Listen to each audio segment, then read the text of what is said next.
علیک یا رسول اللہ وعلی علیک و اصحابک یا سیدی یا حبیب اللہ۔ حمد و ثنا کے بعد عزت و تکریم کے لائق اسٹیج کی زینت، مقتدر علماء، معزز محتشم حاضرین، السلام علیکم ورحمۃ اللہ۔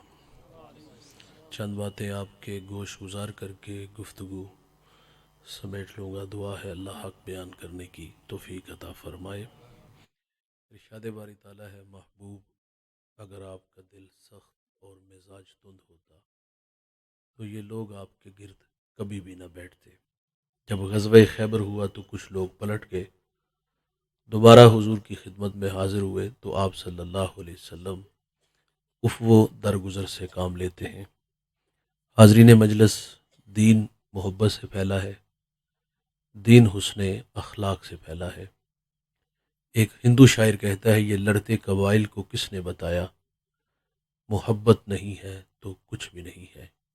کائنات کی چمک، کائنات کی رونق، یہ سب محبت کے دم قدم سے ہے۔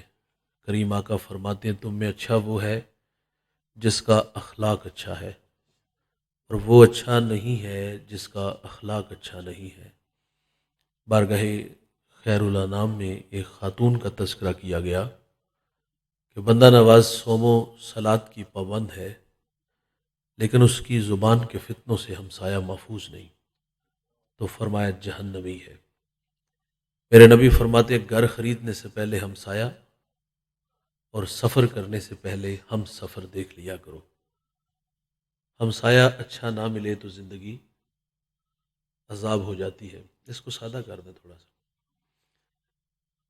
ہمسایہ دیوار کا ہے یا سرحد کا، یہ اچھا نہیں تو زندگی عذاب ہے۔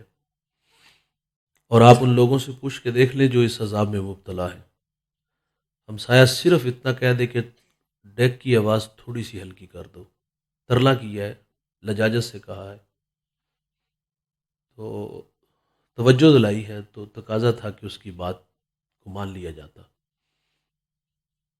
لیکن رد عمل بڑا برا آتا ہے کہ گانا میرے گھر میں چل رہا ہے، تمہیں کیا تکلیف ہے؟ اور پھر اوباشوں کو لے کے مکان کی چھت پہ چڑھے گا اور اس شریف آدمی کی بیٹیوں کو چھیڑے گا، آوازیں کسے گا، کبھی اس کے گھر کے سامنے گندگی، کبھی روڑے اٹکائے گا۔ اللہ سے دعا کیا کرو، اللہ ہمیں شرارتی ہمسائے سے محفوظ رکھے۔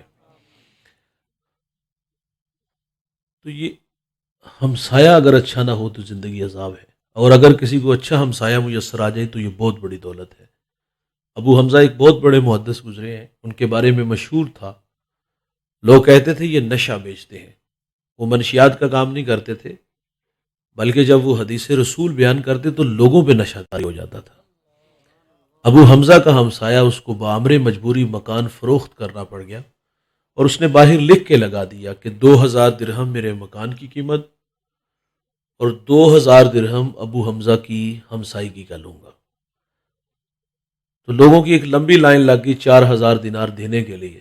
اچھا، جب ابو حمزہ کو پتہ چلا کہ میرا ہمسایہ مکان بیچ کے یہاں سے جا رہا ہے، تو آپ نے خادم کو 4000 دینار دیے، فرمایا جلدی جاؤ اور یہ میرے ہمسائے کو دے آؤ، اور اسے کہنا کہ یہ ویسے ہی رکھ لو لیکن مجھے چھوڑ کے نہ جانا۔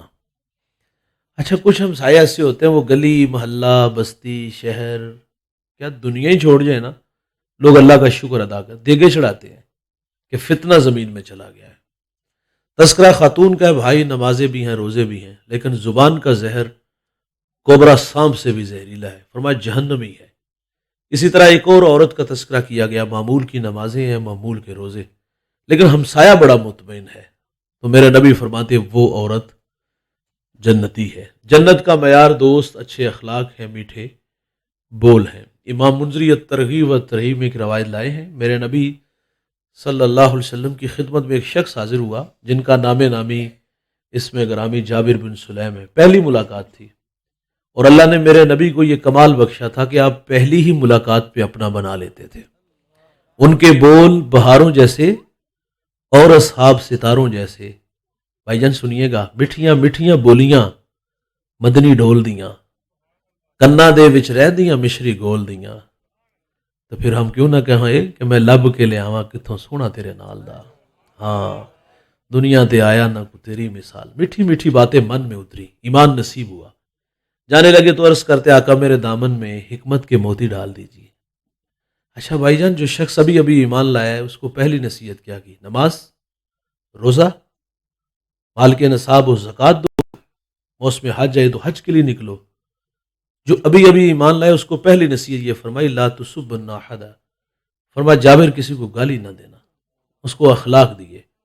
اور آپ فرماتے پھر میں نے ساری زندگی کسی جانور کو بھی گالی نہیں دی۔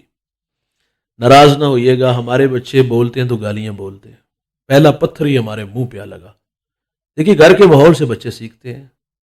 ہم شرمندہ نہ ہوئے اور اپنی کوتاہیوں پہ نظر نہ دوڑائی، فیصلہ نہ کر پائے کہ ہم اس گالی کو گھر سے نکالیں گے، بلکہ حوصلہ افزائی کرتے ہیں اور اس کا نتیجہ بڑا بھیانک نکلتا ہے۔ جب بڑا ہو کے گالی دیتا ہے تو ہم کہتے ہیں یہ بہو نے تویز ڈالے، اس بیچاری کا کیا قصور ہے یار، وہ تو 2 ماہ ہوئے اب ہمارے گھر آئی ہے، 25 سال ہمارے زیر تربیت رہا ہے، ماحول گالی کا ہم نے خود دیا ہے، اس کا کوئی قصور نہیں۔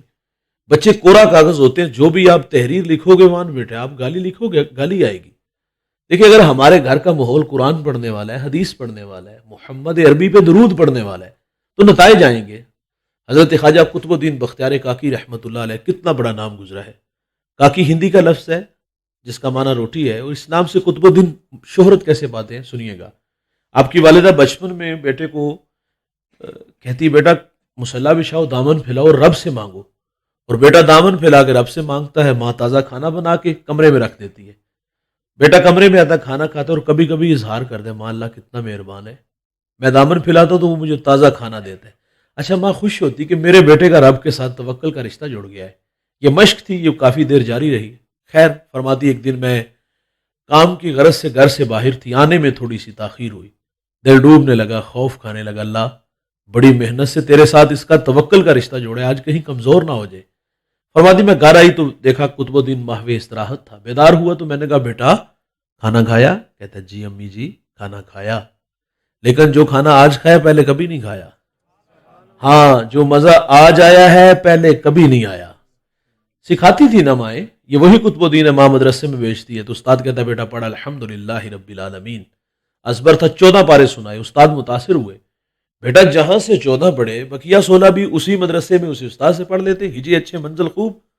تو عرض کرتے استاد جی میں نے کسی مدرسے میں کسی استاد سے زانو تلمس طے نہیں کیے، تو فرمایا یہ دولت کہاں سے آئی؟ عرض کرتے استاد جی میری والدہ 14 پاروں کی حافظہ تھی، میں نے ماں سے سن سن کے حفظ کر لیے ہیں۔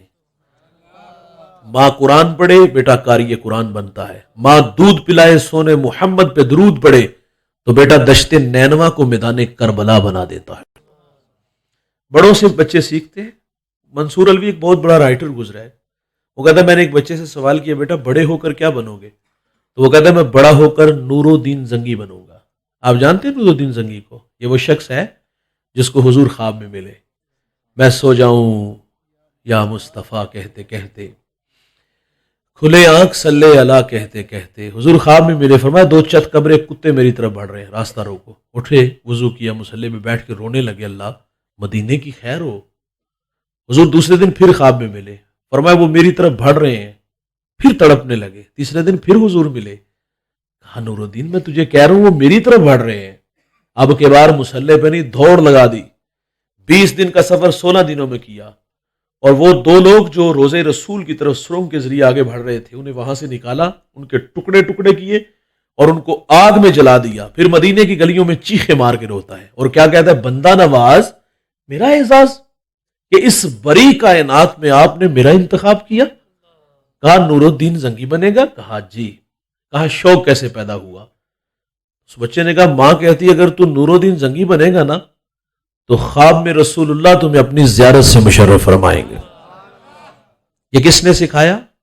ماں نے سکھایا۔ کلاس روم میں ٹیچر سوال کرتا بچوں بڑے ہو کر کیا دیکھو بنو گے؟ دیکھیے بچوں کو خواب دکھائے جاتے ہیں، کچھ بچے خواب دیکھتے ہیں اور خواب بڑے بڑے دیکھنے چاہیے، چھوٹے خواب نہیں۔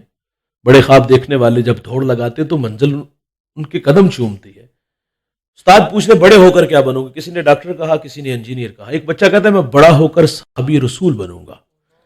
جھٹکا لگانا کہ صحابی تو وہ ہوتا ہے جس نے حضور کا زمانہ پایا ہو، سر کی آنکھوں سے حضور کا جمال دیکھا ہو۔ کہا پتر تو 14 صدیوں کے فاصلے پہ کھڑا ہے، لیکن بتا تیرے دل میں شوق کیسے پیدا ہوا؟ تو وہ بچہ کہتا ہے استاد جی ماں کہتی ہے اگر تو، وہ کہتے بچہ کہتا ہے کہ میری ماں مجھے روزانہ سونے سے پہلے ایک صحابی رسول کا واقعہ سنا کے سوتی ہے، تو میرے دل میں شوق پیدا ہوا ہے میں بڑا ہو کر صحابی بنوں۔ ہم نے سکھایا اپنے بچوں کو صحابہ کا پیار۔ ناراض نہ ہوئیے گا، بات جواب نہیں میں آئے گا۔ ہم کہتے ہیں معیشت کا بحران آیا ہوا ہے، کہاں وقت دینے، 18 گھنٹے ان کے لیے تو محنت کرتے ہیں۔ حالانکہ تقاضا یہ تھا جس طرح ٹیچر روزانہ ایک نیا سبق کلاس میں لے کے آتا نا، یہ ماں باپ کا بھی حق تھا۔ اور جس دور سے میں اور آپ گزر رہے ہیں یہ فتنوں کا دور ہے۔ اسلام آباد سے کراچی تک جو تبرے بولے گئے آپ کو بھی پتا ہے نا، صحابہ کو گالیاں دی گئیں۔ بھائی جان یہ باپ اور ماں کا حق تھا، روزانہ چٹائی بچھاتے اور کہتے آؤ بچوں آج ابو بکر کی باتیں کریں، عمر فاروق کی باتیں کریں، عثمان غنی کی باتیں کریں، مولا علی کی باتیں کریں۔ یقین جانیے کہ اس کے نتائج آنے تھے۔ اگر کوئی نلائق بدبخت بکواس کرتا تو گدی سے زبان کھینچتا۔ میری ماں تو بچپن میں سکھا گئی ہے، رسول اللہ فرماتے میں نے دنیا میں سب کو صلہ دیا ہے، ابو بکر کو صلہ قیامت کے دن میرا رب ہی عطا فرمائے گا۔ ہم نے سکھانا تھا، ہم سکھا نہ سکے۔ ہم نے وقت دینا تھا، ہم وقت دے نہ سکے۔ یہ شکوہ ہمارے لوگوں کا ہوتا ہے اکثر، مولانا صاحب ٹائم نہیں ہوتا۔ میرا ان ساتھیوں سے، ان بھائیوں سے سوال ہوتا ہے مجھے بتائیے گا اس کائنات میں حضور سے بڑھ کے کوئی مصروف شخصیت گزری ہے؟ میرے نبی نے اپنی زندگی کو 4 حصوں میں تقسیم کیا تھا۔ ایک وقت اللہ کے لیے تھا، اس میں مخلوق نہیں تھی، ساری ساری رات اللہ کے حضور کھڑے رہتے، پاؤں مبارک متورم ہو جاتے۔ عرض کیا گیا نا آپ مشقت میں پڑے رہتے ہیں، حالانکہ اللہ نے آپ کی برکت سے اگلے پچھلوں کے گناہ معاف فرما دیے۔ تو حضور فرماتے افلا اکون عبدا شکورا، کیا میں اللہ کا شکر گزار بندہ نہ بنوں؟ ایک وقت اللہ کے لیے اور ایک وقت مخلوق کے لیے، دکھیوں کے کام آتے تھے، بیواؤں کے کام آتے تھے۔ اچھا ایک وقت اپنے لیے تھا۔ اما عائشہ سے سوال کیا گیا حضور گھر تشریف لاتے ہیں کیا معاملات ہوتے؟ پوچھنے والے کی غرض تسبیح و تحلیل ذکر و اذکار کی باتیں، لیکن سیدہ فرماتی حضور گھر آتے تو بکری کا دودھ بھی دھو لیتے ہیں، کپڑوں کو پیوند بھی لگا لیتے ہیں، جوتا بھی گانٹھ لیتے ہیں۔ یہاں سوال ہے کیا یہ کام ازواج نہیں کر کے دے سکتی تھی؟ حضور اپنا کام خود کیوں کرتے؟ یہ امت کی تعلیم کے لیے۔ جو اپنا کام خود کرتے ہیں ان کی طبیعتوں میں عجز پیدا ہوتا ہے، اور جو اپنا کام خود نہیں کرتے 2 باتیں ہوں گی، متکبر ہوگا یا پھر سست ہوگا۔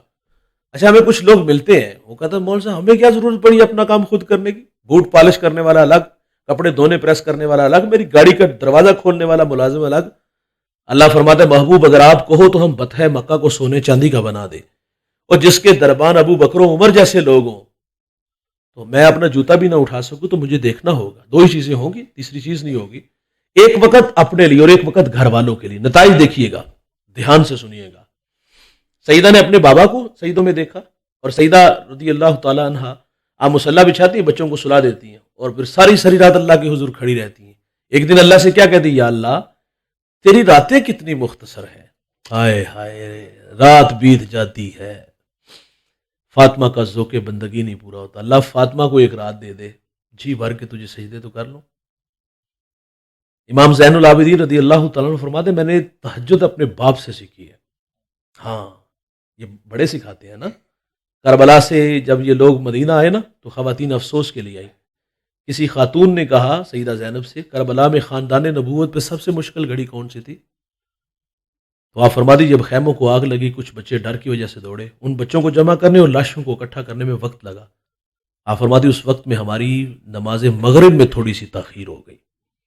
مصلی گھر سے ملا، مصلی کربلا تک آیا۔ انتہائی معذرت سے کہوں گا ہم نے بچوں کو وقت دیا؟ ہم اپنے بچوں کو وقت دے ہی نہیں سکے۔ وہ اشفاق احمد سے کسی نے سوال کیا تھا کہ بڑے لوگوں کے بچے بڑے کیوں نہیں ہوتے؟ تو انہوں نے کہا تھا کہ بڑے لوگوں کے بچے یتیم ہوتے ہیں، باپ کے ہوتے ہوئے بھی باپ کی شفقت نہ ملے، بھائی جان یتیمی نہیں تو اور کیا ہے۔ وہ ایک بہت بڑے خاندان کا چشم و چراغ بگڑے حالات پہ کسی نے سوال کیا کہ جان کی امان چاہیں گے حضرت؟ بڑے لوگوں سے ڈر لگتا ہے، ناراض ہو جاتے ہیں نا، اور پھر انہیں منانا بھی بڑا مشکل ہو جاتا ہے۔ تو کہا جان کی امان چاہیں گے؟ آپ کے ابا جی زندگی اچھی گزار گئے، دامن کیوں خالی رہا؟ اس جوان نے بڑی بات کی، اس نے کہا حادثہ ہوا ہے ہمارے ساتھ، کہا تھوڑا سا سمجھا دیں گے؟ تو وہ کہتے جو وقت ہمارا تھا نا وہ وقت تم لوگ لے گئے ہو، تو پھر ہم نے یہیں کچھ بننا ہے۔ معذرت سے بھائی باپ ریڈی پہ کھڑا ہے یا وہ صاحب ارشاد ہے، کوئی بھی ہے بھائی، وہ اپنی اولاد کے لیے بڑا ہے۔ اگر وقت نہیں دیں گے تو یہ مسجد کے امام کا بچہ بھی بگڑے گا، پیر صاحب کا بھی بیٹا بگڑے گا۔ تو ہم نسلوں کو وقت نہیں دیں گے تو یہ کسی اور کے ہاتھوں میں کھیلیں گے۔ مجھے یاد آیا میرا بیٹا تقریباً 2.5 سال کا تھا، اور ایک دن میرے ساتھ ہی 2.5-3 سال کا تھا، تو ہم دونوں اکٹھے سفر میں تھے، تو میں نے ایک چھوٹی سی بات کی تو اس نے جواب بڑا معقول دیا. تو میں نے کہا یہ بات آپ نے کہاں سے سیکھی؟ مجھے کہتا یہ میری ماما نے مجھے سکھائی ہے. تو میں نے کہا آپ نے بابا سے کیا سیکھا؟ ہم تو پر صبح نکلتے ہیں، شام کبھی پنڈی، کبھی کراچی، کبھی اسلام آباد، ایسی بھاگ دوڑ میں ان دونوں میں تو ایک دن میں 10 پروگرام، اور ہفتہ ہفتہ گھر بھی نہیں جاتے تھے. لیکن اب تو فیصلہ بھی کیا ہے. میں نے کہا آپ نے بابا سے کیا سیکھا ہے؟ میں بحیثیت باپ کہہ رہا ہوں، اولاد کے لیے باپ بڑا ہوتا ہے. تو میں نے کہا آپ نے اپنے بابا سے کیا سیکھا ہے؟ یقین جانو دل کے آنے پہ زوردار اس نے جھٹکا دیا. میری طرف اس نے دیکھا اور سکوت کو توڑتے ہوئے اس نے کہا بابا کے پاس ٹائم ہی نہیں ہوتا. دیکھیے اگر ہم اپنے بچوں میں وقت نہیں گزاریں گے تو یہ کسی اور کے ہاتھوں میں کھیلیں گے. انہیں وقت دینا ہوگا بھائی. وقت دو گے تو اس کے نتائج ضرور آئیں گے. بات کہاں سے کہاں چلی گئی. تو جو سکھائیں گے اس کے نتائج آئیں گے. گالی سکھائیں گے تو گالی آئے گی بھائی. قرآن پڑھنا سکھاؤ گے، علماء کی صحبت میں بٹھاؤ گے تو دین کی روشنی ملے گی، دین کی راہیں ملیں گی. تو پہلی نصیحت میرے نبی نے جابر بن سلیم کو کیا فرمائی؟ کسی کو گالی فرماتے. پھر میرے ساری زندگی جانور کو بھی گالی. میرے نبی فرماتے ہیں مرغے کو گالی نہ دو. کیوں؟ فرمایا وہ تمہیں نماز کے لیے اٹھاتا ہے. یہاں رک کر کے ایک جملہ رس کروں گا. فرمایا مرغے کو گالی نہ دو، وہ تمہیں نماز کے لیے اٹھاتا ہے. اور آج لوگ علماء کو گالیاں دیتے ہیں، جو لوگوں کو دین سکھاتے ہیں، جنہیں استنجا کرنے کا بھی پتہ نہیں ہوتا، جو منہ میں آتا ہے وہ کہہ دیتا ہے. اور بھائی جس کو مسلح پہ کھڑا کرو اس کی عزت بھی کیا کرو. واصف علی واصف کہتے ہیں تسلیم کے بعد تحقیق گمراہی ہوتی ہے. تحقیق کرو اچھی طرح، سمجھ میں نہیں آتے تو نہ کھڑا کرو، لیکن جس کو مسلح دو اس کو عزت بھی دو نا. فقہ کا مسئلہ اگر دل میں اتنی بات آ جائے میرے کپڑے امام کے کپڑوں سے اچھے ہیں، نماز ہی نہیں ہوتی بھائی. ہم چھتوں پہ کاپی پینسل لے کے کھڑے ہو جاتے ہیں اور پیسے گنتے جو رات کو کتنی پیسے جمع ہوئے ہیں، 250-300 ہوتا ہے بھائی. آج بھی اتنا ہوتا ہے، خود اکٹھے کر لو. تو خیر یہ ایک تلخ حقیقت ہے اور رویے جو ہماری نظروں سے گزرے ہیں. اللہ تعالیٰ ہدایت عطا فرمائے. فرمایا کسی کو گالی نہ دینا. دوسری نصیحت فرمائی جابر بن سلیم، نیکی کو حقیر نہ جاننا. ہم گھر سے نکلتے ہیں، کئی بار ایسا نہیں ہوتا ہمارے راستے میں کوئی روڑا پتھر آ جاتا ہے اور ہم احتیاط سے گزرتے ہیں. میرا کہنا ہے بھائی یہ احساس کیوں نہیں روکتا کہ میرے بعد آنے والا کوئی میرا مومن بھائی اس راستے سے گزرے گا تو کہیں بے خبری میں اس پتھر روڑے سے نہ الجھ جائے. تقاضا اخلاقی یہ تھا ہم وہاں رکتے، پتھر کو اٹھا کے سائڈ پہ کر دیتے. ایک تو احتیاط سے گزرے، اور دوسرا ہمارے پیش نظر یہ بھی ہوتا ہے ادا اجر کی ہوئے گا. اللہ کی رحمت بندے کو بخشنے کے بہانے ڈھونڈتی ہے. ایک بہت بڑے محدث دنیا سے چلے گئے، کسی کو خواب میں ملے، پوچھا حضرت سناؤ قبر میں کیسے ہو؟ کہا الحمدللہ قبر جنت کا باغ ہے. پوچھا کون سا عمل آپ کی بخشش کا سبب بنا؟ فرماتے ایک دفعہ حدیث لکھنے بیٹھا، سیاہی میں قلم ڈبویا، باہر نکالا، لکھنے لگا تو اس میں مکھی آ کے بیٹھ گئی. فرماتے اس خیال سے قلم کو روک لیا کہ یہ مخلوق خدا ہے، پیٹ کی پیاس بجھا لے، میں پھر لکھ لوں گا. کہتے اللہ کو میری یہ ادا پسند آئی، اللہ نے میری مغفرت فرما دی. تیسری نصیحت فرمایا جابر بن سلیم، جس سے بھی ملو تو خندہ پیشانی سے ملو. ہم لوگ سٹیٹس کو باہر رکھتے ہیں. ہم نے لوگوں کے رویے دیکھے. واصف علی واصف بڑی اچھی بات کرتے ہیں. آپ فرماتے اپنے ماتحت کے ساتھ حسن سلوک یہ ہے کہ اسے اپنا ماتحت ہی نہ سمجھو. واصف علی واصف کا جملہ لیجیے گا. آپ فرماتے بڑا آدمی وہ ہوتا ہے، ایک معیار میں نے آپ نے مقرر کیا. ہم سمجھتے جس کے پاس دوڑتی گاڑیاں، فلک بوس عمارتیں، بنگلے، پلازے ہوں وہ بڑا ہوتا ہے. بھائی دولت سے تو انسان بڑا نہیں ہوتا، یہ تو اللہ کی تقسیم ہے. کسی کو زیادہ کسی کو تھوڑا، لیکن امتحان دونوں کا ہے. جس کے پاس زیادہ ہے اس کا امتحان ہے کہ اس کی دیوار کے متصل غریب بھائی کا بھی تو گھر ہے نا. کچی دیواروں سے چیخوں کی آوازیں آتی ہیں، لیکن صفا کتنا ہے سینے میں، شاید دل نہیں پتھر ہے، پرواہ بھی نہیں کرتا. امتحان تو تھا نا، اس کو سٹینڈ کرتا. وہ کسی نے کہا نا تو کروڑ پتی کیسے بنا؟ اس نے کہا میں نے نیچے والوں کو لکھ پتی کیا، اللہ نے مجھے کروڑ پتی کر دیا. اشفاق احمد کا اللہ کے دیے سے دینا تھا، کون سا پلے سے دینا تھا. امتحان تو دونوں کا ہے نا. غربت امارت ہے اللہ کی طرف سے. ہمارے ہاں ویسے تصور یہ ہے کہ بڑا وہ ہوتا ہے جس کے پاس دوڑتی گالیاں، فلک بوس، یہ چیزیں ہوں وہ بڑا ہوتا ہے. نہ، اس سے انسان بڑا نہیں ہوتا. واصف علی واصف کہتے ہیں بڑا وہ ہوتا ہے کہ جس کی صحبت میں بیٹھنے والے لوگ خود کو چھوٹا نہ محسوس کریں. میرا تعلق ایک دیہات سے. ہمارے دیہاتوں میں نا کچھ لوگوں کی گردن میں سر یعنی گارڈر ہوتا ہے. آپ سمجھ رویے ہیں نا یہ. اور وہ سارا دن اسی نشے میں گھومتے کہ لوگ مجھے بڑھ کے سلام کریں. لیکن کچھ لوگ طبیعتوں کے بڑے بے نیاز ہوتے ہیں اور ہونا بھی چاہیے ایسے لوگوں کے لیے، لیکن عاجزی کے ساتھ۔ اچھا کچھ لوگ ایسے گزر جائیں نا بے نیازی سے، تو یہ گزرنا ان کے لیے قیامت سے کم نہیں ہوتا۔ وہ کہتے ہیں پھر ظاہر آگے آگ لگتی ہے اندر، ان نے منو سلام کیوں نہیں کیتا، ادیاں نگاہ پلکاں کیوں نہیں جھکی، یہ چیزیں ہوتی ہیں۔ اور پھر وہ لوگوں سے پوچھا اے کدا پتر سی، اور جس کا بھی تھا آپ کر لو سلام۔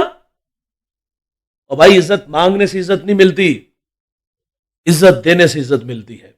میرے ٹیچر کہتے ہیں مٹی جے نہ مٹی تے رہی مٹی، مٹی مٹی تے راہ نجات بن گئی، ہستی ہیٹ رہ گئی یاد باقی، پیار کسے دا در سوگات بن گئی۔ عزت مانگنے سے کبھی عزت نہیں ملتی دوست، آپ عزت دینا شروع کر دو، عزت پلٹ کے آئے گی۔ وہ دسترخوان پہ ایک بہت بڑا مذہبی اسکالر بیٹھا تھا، باہر ایک جاروب جھاڑو دے رہا ہے، انہوں نے کہا بیٹا کھانا کھا لو، نظر اٹھائی کانوں کا دھوکہ لگا، کون غریبوں کو منہ لگاتا ہے؟ غریب بھائی ہو تو بھائی نہیں منہ لگاتا، غریب بہن ہو تو بھائی منہ نہیں لگاتا، یہ رویے آپ نے دیکھے میں نے بھی دیکھے۔ تو اس نے نظر اٹھائی کانوں کا دھوکہ لگا، کون منہ لگاتا ہے؟ پھر آواز پتر کھانا کھا لے، ششت رو کے کہتا ہے مجھے کہا ہاں تجھے کہا۔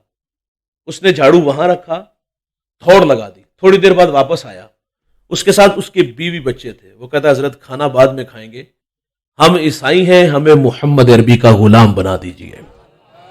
اسلام پہ 3 گھنٹے کا لیکچر نہیں، دلائل نہیں، صرف 2 میٹھے بول، پتر کھانا کھا لے، خالی دامن ایمان سے بھر رہا ہے۔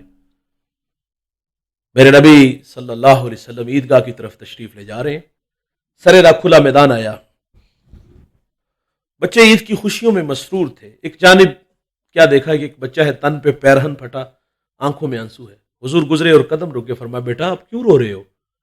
شاید کہ حضور کو پہچان نہ سکا، عرض کرتا فلاں غزوے میں میرے والد حضور کے ساتھ تھے، شہید ہو گئے، میں یتیم ہو گیا، اماں بیوہ ہو گئی، ماں نے دوسرا نکاح کر لیا، سوتیلے باپ نے مال پہ قبضہ کیا اور مجھے دھکے دے کے گھر سے نکال دیا۔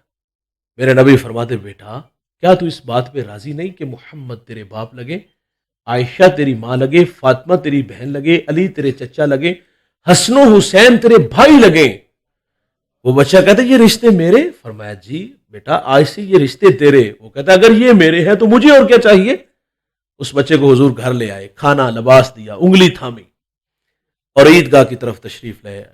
سریرا کھلا میدان آیا، بچے عید کی خوشیوں میں مسرور تھے، لیکن جب نظر اٹھی نا اس یتیم کی طرف جس کی انگلی رسول اللہ صلی اللہ علیہ وسلم تھامے آ رہے تھے، دیکھ کر کے کہتے ابھی تو رو رہے تھے، اب فخر سے کہتا ہے بھوکا تھا کھانا ملا، ننگا تھا لباس ملا، یتیم تھا ابو جی محمد ملے، عائشہ ماں ملی، فاطمہ بہن، علی چچا، حسن و حسین بھائی ملے۔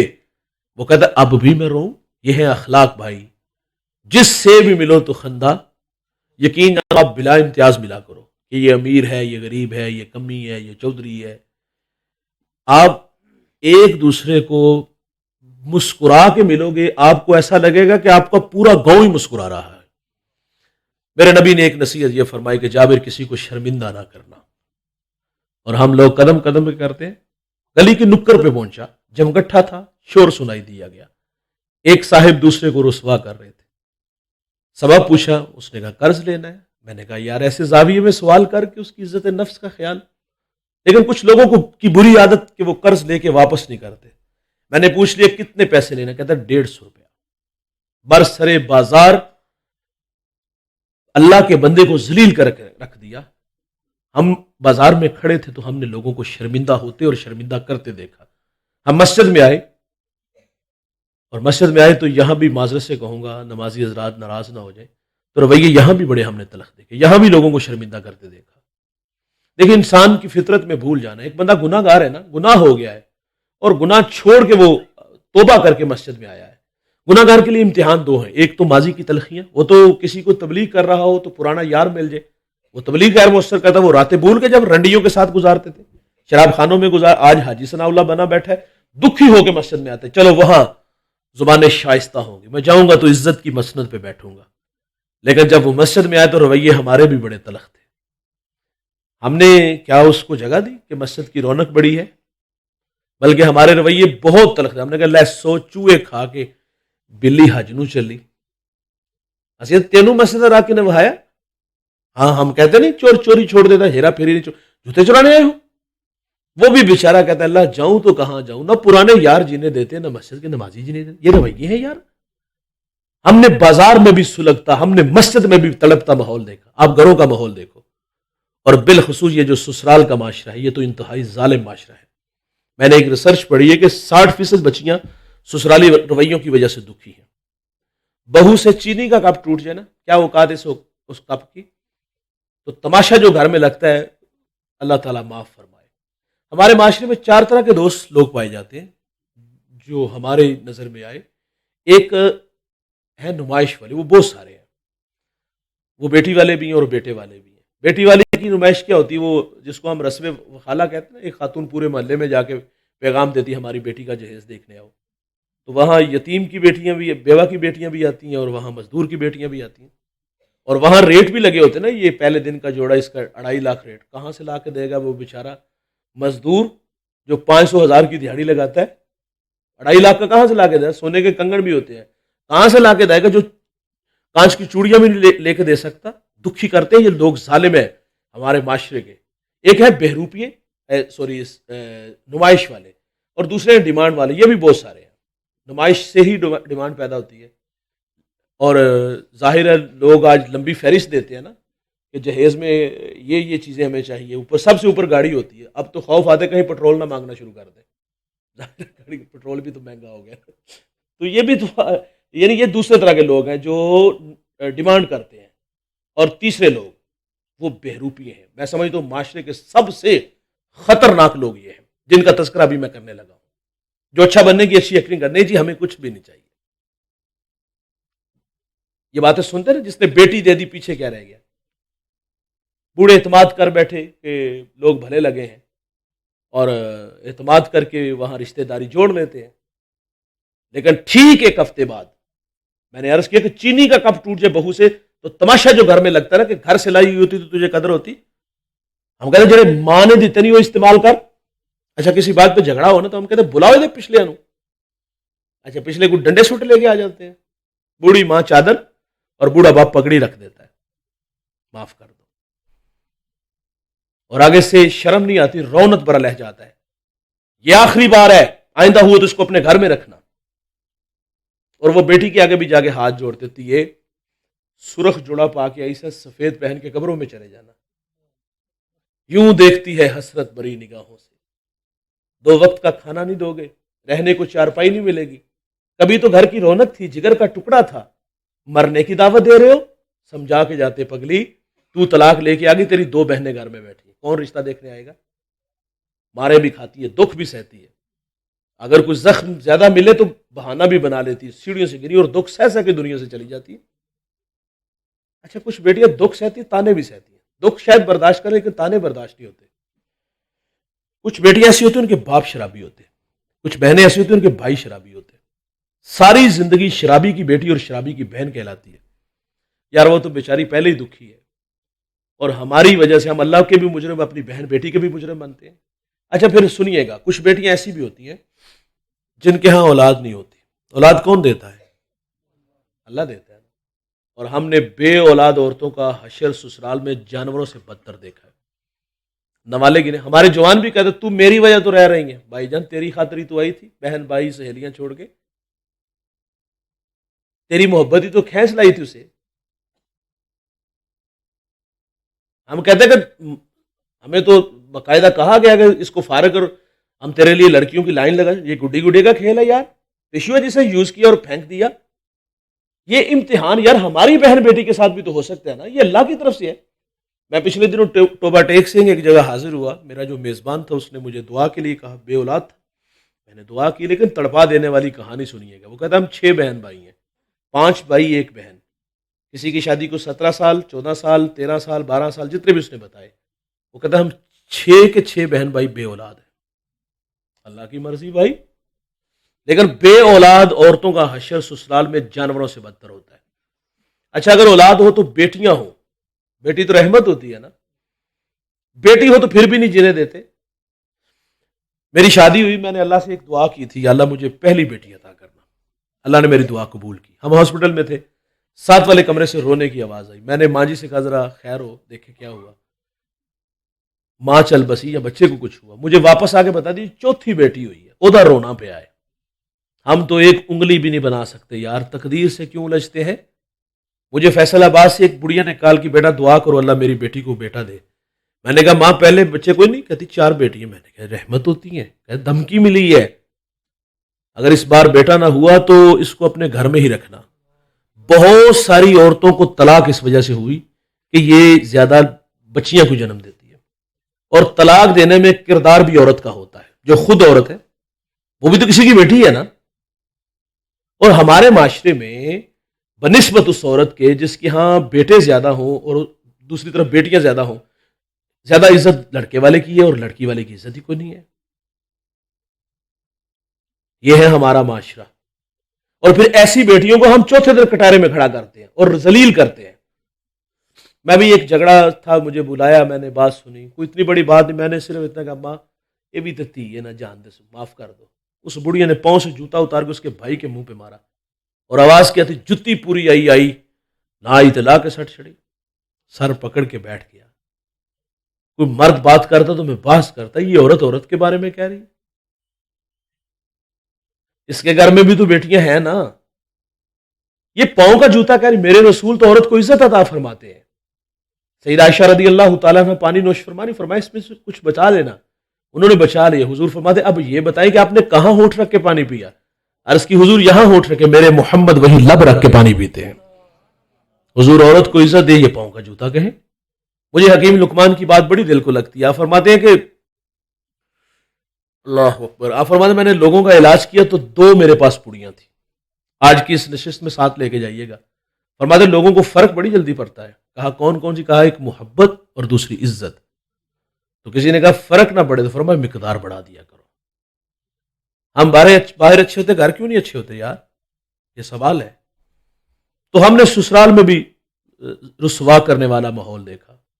مجھے طلحہ بن عبید اللہ، اب کافی دیر سے بیٹھے، مجھے اس بات کا بھی پوری شدت سے احساس ہے، مجھے معاف فرما دیجیے گا. بس وہ جہاں پہلا بیان تھا وہ حضرت زیادہ ہی جناب وہ پتہ نہیں کس مزاج کے تھے، اچھے ہی تھے ماشاءاللہ، لیکن ذوق میں آگے اور انہوں نے ہمیں وہاں سے 2 گھنٹے جو ہے نا وہاں سے ہلنے دیا. تو وہاں سے ترتیب ساری الٹ ہوئی. اور یقیناً آپ کا غصہ بھی بنتا ہے، لیکن میں نے آپ سے معذرت کر لی ہے. اچھے لوگ معاف بھی کر دیتے ہیں. تو میں شاید زیادہ لمبا خطاب کر رہا ہوں، تو بس یہ 1-2 باتیں گفتگو سمیٹ لیتا ہوں. طلحہ بن عبید اللہ کی زوجہ کا بیان دل کو چھو لینے والا. آج کی اس بزم میں ساتھ لے کے جائیے گا. آپ فرماتی میرے شوہر میں 6 خوبیاں جو مجھے متاثر کر گئی. شوہر میں 6 خوبیاں ہوں تو گھر بڑا خوبصورت لگتا ہے. سنیے گا 2 خوبیاں، اور میں نے آپ نے تلاش کرنی کیا وہ 6 خوبیاں ہمارے پاس ہیں تو گھر بڑا خوبصورت ہوگا. اگر نہیں ہے تو مشق کریں گے، ہم کوشش کریں گے نا، اللہ کوشش کا صلہ ضرور دیتا ہے. آپ فرماتی میرے شوہر میں 2 اچھی عادتیں خوبیاں، یہ گھر آتے ہیں تو مسکراتے ہوئے آتے ہیں، اور جب یہ گھر سے جاتے ہیں تو مسکراتے ہوئے جاتے ہیں. آتے بھی مسکراتے، جاتے بھی مسکراتے. ہم باہر اچھے ہوتے ہیں، گھر اچھے نہیں ہوتے، معذرت سے کہوں گا. تیسری اچھی عادت آپ فرماتی خرچ دینے میں بخل نہیں کرتے. دیکھیے شوہر نے بیوی کو خرچ اپنی حیثیت کے مطابق دینا ہے، اور بیوی شوہر سے خرچ مانگنے میں جھجک محسوس نہیں کرتی. شوہر حیثیت کے مطابق دے گا تو یہ حق شوہر کا ہے. شوہر کو ہی اپنی بیوی کو خرچ دینا چاہیے. جب یہ ڈیوٹی آپ کسی اور کے کندھوں پہ لگاؤ گے تو ہم نے دیکھا ہے دیواریں کھڑی ہوتی اور نفرتیں جو ہے نا ہم نے دیکھی ہے. معذرت سے مجھے ناراض نہ ہوئیے گا، کچھ لوگ کہتے ہیں کہ یہ کس طرح کی بات کر کے. بھائی جان دینا ہے حیثیت کے مطابق، تو جو بھی دینا آپ شوہر کا حق ہے وہ دے دے. اور چوتھی اچھی عادت آپ فرماتی کبھی خرچ مانگنے کی ضرورت بھی نہیں پڑی. 5ویں اچھی عادت آپ فرماتی ان کا میں کوئی کام کر دیتی ہوں نا تو یہ میرا شکریہ بھی ادا کرتے ہیں. وہ ایک پیر صاحب تھے، مرید کے گھر گئے، کھانا اچھا تھا، کہا بیوی کو بلاؤ، کہا بیٹا آپ نے کھانا بڑا اچھا بنایا. وہ رونے لگی. تو وہ بزرگ کہتے بیٹا آپ نے تو شرمندہ کر دیا. کہا رونا آپ کی بات پہ نہیں آیا، رونا اس مرید پہ، آپ کا جو ملنگ مرید ہے نا اس پہ آیا. کہا کیا ہوا؟ کہا 30 سال ہو گئے اس کے نکاح میں آئے ہوئے، اس نے کبھی نہیں کہا تو نے کھانا بڑا اچھا بنایا. بھائی انسانی فطرت ہے، وہ حوصلہ افزائی کا محتاج ہوتا ہے. اسی نا چوکھیاں چوڑیاں نہ کرو، یہ خراب ہو جاندیاں نے. بھائی کھانا اچھا بنایا تو کل اس سے بھی اچھا ملے گا. تو یہ اچھی عادت ہے کہ آپ تعریف کر دیا کرو، کبھی کبھی جیب سے 500 1000 انعام بھی دے دیا کرو، وہ یار وہ گھر میں ہی خرچ اس نے کرنا ہوتا ہے. تو فرماتی میرا شکریہ بھی ادا. میرے نبی گھر تشریف لائے، اہل خانہ سے پوچھا کھانے کو کچھ ہے؟ عرض کیا حضور روٹی اور سرکہ، سالن نہیں ہے. میرے نبی فرماتے لے آؤ. حضور سرکے سے روٹی کھا کے کیا فرماتے، واہ واہ، سرکہ تو بڑا ہی اچھا سالن ہوتا ہے. ہمارے گھر میں 3 گھنٹے لگ کے کھانا بنتا، کبھی کبھی ہوتا ہے دوست کھانے میں کوئی نمک مرچ کا مسئلہ، اندازے سے جو عورتیں ڈالتی ہیں، کبھی زیادہ ہو جائے تو حضرت کے تیور دیکھنے والے ہوتے ہیں، پہلے تو گھور کے دیکھے گا، پھر برتن اٹھا کے دیوار سے مارے گا، پھر گالی بھی دے گا، تیری ماں نے تینوں کھانا بنانا نہیں سکھایا. معذرت سے بھائی، یہ کوئی لہجہ ہمیں کسی نے بولنا بھی نہیں سکھایا. چھٹی خوبی اور بہت بڑی خوبی، میں سمجھتا ہوں اگر اس ایک بات پہ عمل کر لیا جائے نا تو طلاق کی ریشو کم ہو جائے. یقین جانیے گا ہمارے پاس گجرانوالہ میں دارالفتاح میں روزانہ کی بنیاد پر ایک لمبی لائن لگی ہوتی ہے لوگوں کی. طلاق کے مسائل نہیں پوچھنے آتے، طلاق کا حل نکالنے آتے. 6 بچے ہو گئے مول صاحب سے گسے چ آ گئے، بس نکل گیا کوئی 5 6 باری منہ چ کی کریے ہوں یہ کون حل کڈو. ساڈے کو نکلتا پھر کدھر ہور جا کے حل کڈانے پھرتے ہیں. صرف ایک بات پہ عمل کر لیا جائے. آپ فرماتے میرے شوہر کی اچھی عادت یہ ہے، اگر کسی بات پہ ناراضگی ہو جائے، تکرار ہو جائے، تو آپ فرماتے یہ بہت جلد معاف کر دیتے ہیں. ہم تو ایموشنل بلیک میل کرتے ہیں، پتر نے 6 مہینے لوا یہ عقل ٹکانے آئے. 6 مہینے کیا لگوانے ہیں یار، کتنی چھوٹی بات ہم کرتے ہیں. 6 مہینے کو ہماری بہن بیٹی کو ہمیں اچھا لگے گا یار. حضور فرماتے تمہیں بیوی کی کچھ اچھی باتیں نہیں لگتی، کچھ اچھی ہے وہ دیکھ کے درگزر کر دیا کرو. میں نے ایک بزرگ کو پڑھا، وہ کہا ان کی بیوی اتنی تلخ تھی، کسی نے کہا حضرت اس سے جان کیوں نہیں چھڑا لیتے؟ کہا ایک خوبی ہے اس میں، ایک خامی نہیں بھائی، ایک خوبی. لوگ ایک خوبی پہ زندگی گزارتے. کہا وہ کون سی؟ آپ فرماتے اگر میں 40 سال بھی کہیں چلا جاؤں نا تو یہ میرا انتظار کرے. تو اگر میں اور آپ خوبیاں تلاش کریں تو کافی ساری مل جائیں گی. تو کسی کو شرمندہ نہ کرو. گفتگو سمیٹتے ہیں. حاتم اسم ایک بزرگ گزرے، اسم بہرے کو کہتے ہیں، بہرے تھے نہیں. اس بات سے بھی ہم بہت کچھ سیکھ سکتے ہیں. اس نام سے شہرت کیسے پائی؟ آپ کی مجلس میں ایک بڑھیا آ کے بیٹھ کے اس کی ہوا خارج ہو گئی، محفل کے آداب کا لحاظ نہ رکھ سکی. خیر جب اس کی باری یہ فرمایا ماں جی کیسے آنا ہوا، کہتی میرا یہ مسئلہ ہے. آپ کان پہ ہاتھ رکھو، تھوڑا سا اونچا بولو نا. حضرت میرا یہ مسئلہ، اور اونچا بولو. بڑھیا خوش ہوگی، یہ تو کانوں سے بہرے ہیں. مجلس میں رسوا ہونے نہیں دی. اچھا یہی نہیں کہ مجلس میں نہیں رسوا ہونے دیا، وہ ماں جب تک زندہ رہی آپ عارضی طور پر کانوں سے بہرے رہے، فقط اس لیے کہ اس ماں کو جب بھی یہ پتہ چلے گا کہ میں نے اس کی دلجوئی کے لیے ایسا کیا تھا یہ پھر شرمندہ ہوگی. اور ہمارا حال کیا ہے؟ ہمارے دیہاتوں میں کچی گلیاں ہوتی ہیں، کیچڑ جمع ہو جاتا ہے جب بارش ہوتی ہے، بڑے بھی احتیاط سے گزرے تو بعض قد پاؤں پھسل جاتا ہے. کبھی یہ منظر آپ نے دیکھا ہے؟ اتنا اچھا نہیں ہے لیکن کبھی نظریں دیکھ بھی لیتی ہیں. جب کوئی گرتا ہے تو وہ سب سے پہلے دائیں بائیں دیکھتا ہے کہ مجھے کسی نے پھینکا تو نہیں. وہ بعد میں ملاحظہ کرتا ہے چوٹ کہاں لگی ہے. اور جو حاضرین اور ناظرین ہوتے ہیں وہ گرتے کو سہارا دیتے ہیں، بلکہ دور سے جو آواز آتی ہے وہ اتنی اچھی نہیں ہوتی کہ اٹھ پہ تینوں کسے بھی نہیں دیکھا. ہم شرمندہ کرتے ہیں. بھائی شرمندہ کرنا یہ اخلاق سے گرے ہوئے رویے ہیں. اللہ تعالیٰ سے دعا ہے اللہ مجھے آپ کو اچھے، مجھے ویسے وہ ایک ہی نعت آتی ہے، ہاں جتنے آتے ہیں وہ سنا دیں. پڑھیے جی ایک دفعہ درود شریف والصلاۃ والسلام علیک یا رسول اللہ وعلی آلک واصحابک یا ساگر صدیقی بہت اچھا لکھتے ہیں. وہ ان کا ایک کلام ہے اور اس کے 2 3 اشعار آپ ہو سکے تو تھوڑی سی ہلکی آواز میں ہم سب اس کو پڑھیں گے. آئیے سنتے ہیں. بزم کونین سجانے کے لیے آپ آئے، بزم کونین سجانے کے لیے آپ آئے، بزم کونین سجانے کے لیے آپ آئے،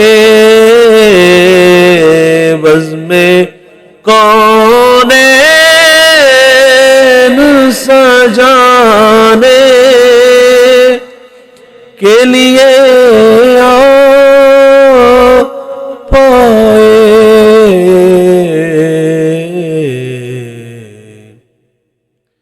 شمع توحید جلانے کے لیے آ پائے شمع توحید جلانے اور ایک پیغام جو ہر دل میں اجالا کر دے ایک پیغام جو ہر دل میں اجالا کر دے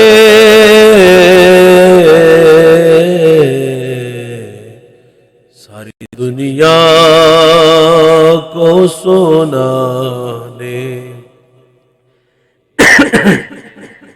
آ پائے ساری دنیا کو سنانے کے لیے آ پائے اللہم صلی علی سیدنا و مولانا محمد وآلہ وصحبہ وبارک وسلم اللہ